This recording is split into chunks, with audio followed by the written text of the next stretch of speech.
सभी प्यारे मित्रों को प्यार भरा नमस्कार, आदाब, सत श्री अकाल।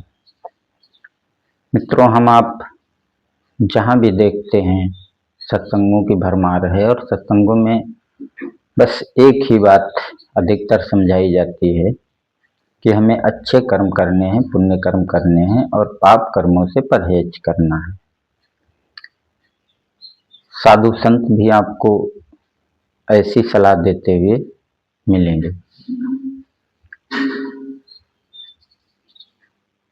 और बहुत से लोग ऐसा भी कहते मिलेंगे कि कर्म ही पूजा है, कर्म प्रधान है।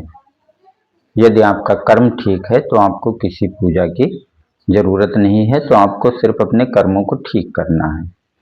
और नास्तिक विचारधारा वाले लोग जो मानव धर्म को धर्म कहते हैं, वो भी आपको यही बताएंगे कि आपको परोपकार करना है, आपको लोगों की सेवा करनी है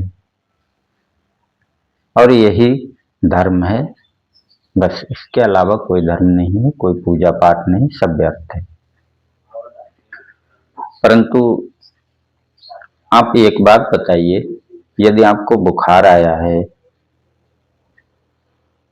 आपका शरीर बुखार की वजह से गर्म हो गया है, तो आप क्या करेंगे? ठंडे पानी से स्नान करेंगे? नहीं, आप पहले बुखार की औषधि लेंगे और बुखार ठीक होने पर शरीर का तापमान अपने आप गिर जाएगा। तो आप जिसे कर्म कहते हैं, जिस स्थूल शरीर द्वारा होने वाली क्रियाओं को आप कर्म कह रहे हैं, ये वही लक्षण हैं, वही परिणाम हैं जो कि आपकी चेतना के स्तर के हिसाब से घटित होते हैं।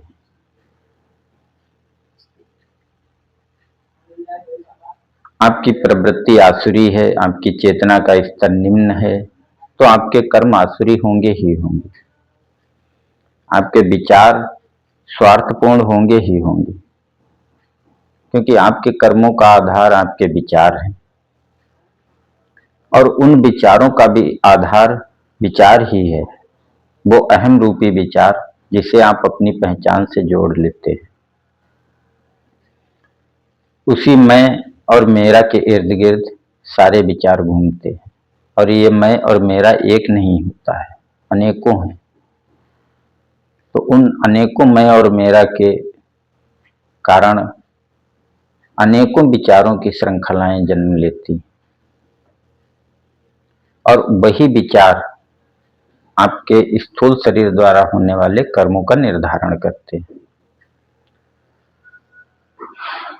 तो यदि आपको स्थूल शरीर द्वारा होने वाले कर्मों को बदलना है, तो आपको अपने विचारों को बदलना होगा और विचारों को बदलना है तो उन विचारों के मूल मैं और मेरा को बदलना होगा और पूर्ण शुद्ध कर्म निस्वार्थ भाव से किए जाने वाले कर्म हैं, ऐसा सभी कहते हैं।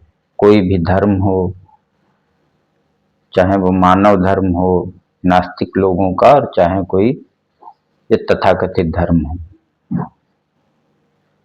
और जो लोग शुद्ध कर्म करने की सलाह देते हैं, वो भी ऐसा ही मानते हैं कि कर्म पूर्ण निस्वार्थ होना चाहिए, सेवा या परोपकार पूर्ण निस्वार्थ होना चाहिए। और ये पूर्ण निस्वार्थ तभी होगा जब आपका अहम मिटेगा। जब तक अहम है, तब तक, जब तक कि मैं और मेरा है, तब तक आप अपने मैं और मेरा के स्वार्थ से बंधे हैं और तब तक आपके कर्म, आपके वो विचार मैं और मेरा से प्रेरित होंगे, आपकी बुद्धि के निर्णय मैं और मेरा से प्रेरित होंगे। और जब तक आपके विचार मैं और मेरा से बंधे हैं, तब तक आपके कर्म भी मैं और मेरा से बंधे रहेंगे। उनमें भी मैं और मेरा की झलक रहेगी, वो भी मैं और मेरा से प्रेरित होंगे, अर्थात दूषित कर्म होंगे, अशुद्ध कर्म होंगे। तो आपको कर्मों को सुधारना है, तो उसके लिए आपको इस मैं और मेरा को मिटाना होगा।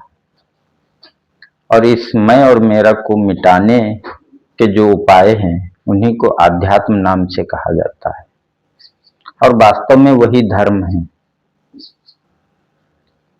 हालांकि इस मैं और मेरा को मिटाने के बहुत सारे उपाय हैं, जो आपकी प्रकृति के अनुकूल हो, आप उस उपाय का चयन कर सकते हैं, और चाहें तो एक और चाहें एक से अधिक उपायों का चयन कर सकते हैं, जिससे आपको सफलता अतिशीघ्र मिलेगी।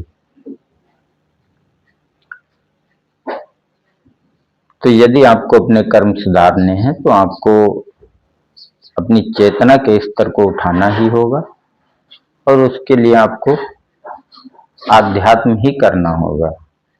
अन्य दूसरा कोई उपाय आपके कर्मों को सुधारने का नहीं है।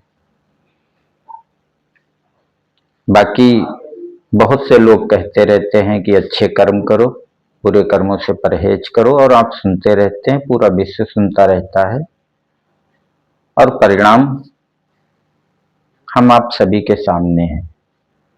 जितने भी धर्म, जितने भी सत्संग बढ़ते जा रहे हैं, पाप, अत्याचार, अनाचार उतना ही बढ़ता जा रहा है।